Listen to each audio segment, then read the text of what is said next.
Archaeologists in Denmark have uncovered two gold-decorated iron spears, the country's earliest iron, deposited at a Bronze Age sacred spring in Boeslund, revealing long-distance exchange networks and a major ritual center. When archaeologists from Museum Vestjylland opened a new trench at Boeslund in August 2025, the goal was simple: understand why nearly a decade of discoveries, from gold oath rings to thousands of delicate spirals, had repeatedly emerged from the same small patch of farmland in southwest Zealand. They did not expect to rewrite the history of northern European metallurgy. Yet within days, a glimmering object caught in the soil signaled that the site had another secret to reveal. The object was long, heavy, and undeniably out of place. A spearhead sheathed in corrosion but shimmering with gold inlay. For a moment, archaeologist lone Claudi-Hansen could hardly process what she was holding. As she later recalled, she instinctively placed it back into the earth before turning away in shock. Bronze Age excavations do not produce iron weapons, let alone prestige arms covered in gold ornamentation. And yet here it was. That moment of disbelief marked the beginning of one of the most significant archaeological finds in Denmark in decades.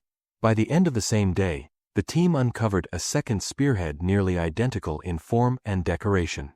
Laboratory analyses would soon confirm the extraordinary.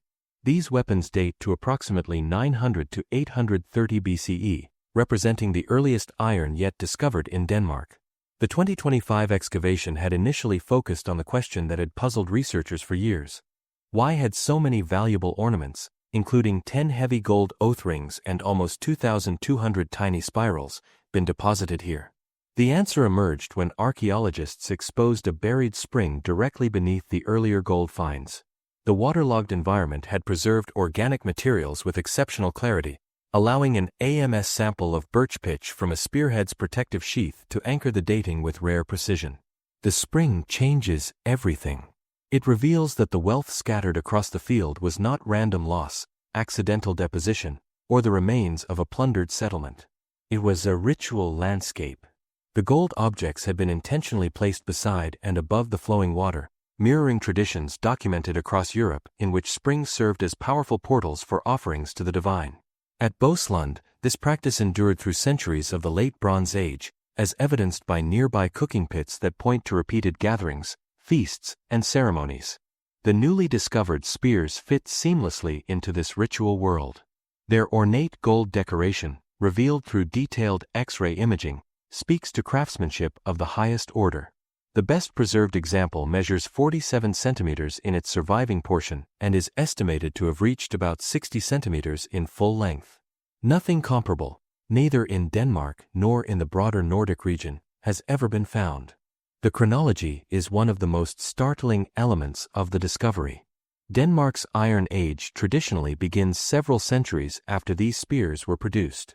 Their presence signals that iron arrived not as a domestic craft but as a prized exotic material, circulating through long-distance exchange network centuries before widespread local production took hold. Comparable early iron weapons exist in Greece and parts of Central Europe, but none are adorned with gold inlays. The Boeslund spears therefore expose an unexpected moment of technological and social hybridity. An elite community in Bronze Age Denmark wielding objects that combined imported iron with the local tradition of spectacular gold display. This raises compelling questions about the people who lived here. Claudi-Hansen suggests that the surrounding landscape, already known for producing 6 rare gold bowls and dense clusters of luxury deposits, may reflect the domain of an influential lineage engaged in far-reaching networks of trade and ritual exchange. Their wealth was not merely accumulated. It was periodically consigned to the spring, transforming personal possessions into sacred offerings. A window into ancient choices and beliefs. The human dimension of the discovery is evident in the archaeologist's own reaction. Claudi-Hansen's moment of stunned disbelief underscores how far outside expectations these objects fall. For modern researchers, the spears represent a corner piece of Denmark's archaeological puzzle, illuminating the cultural transitions that accompanied Europe's earliest iron technologies. For Bronze Age communities, however, such objects likely symbolized status, power, and spiritual commitment. Their intentional deposition highlights how ritual practice structured relationships between people, metal, and landscape. Water, in particular, held deep symbolic weight. The newly identified Bronze Age spring at Boslund transforms the site from a simple field of unusual finds into a coherent sacred complex, one where cooking, gathering, and offering intertwined over generations. The spears and the gold will soon be presented together at Museum Vestjylland, allowing visitors to see a rare moment when distant technologies, local wealth, and ritual devotion converged. They stand as evidence that 2,800 years ago, the communities of Southwest Zealand were connected to a broader world, not only economically, but spiritually.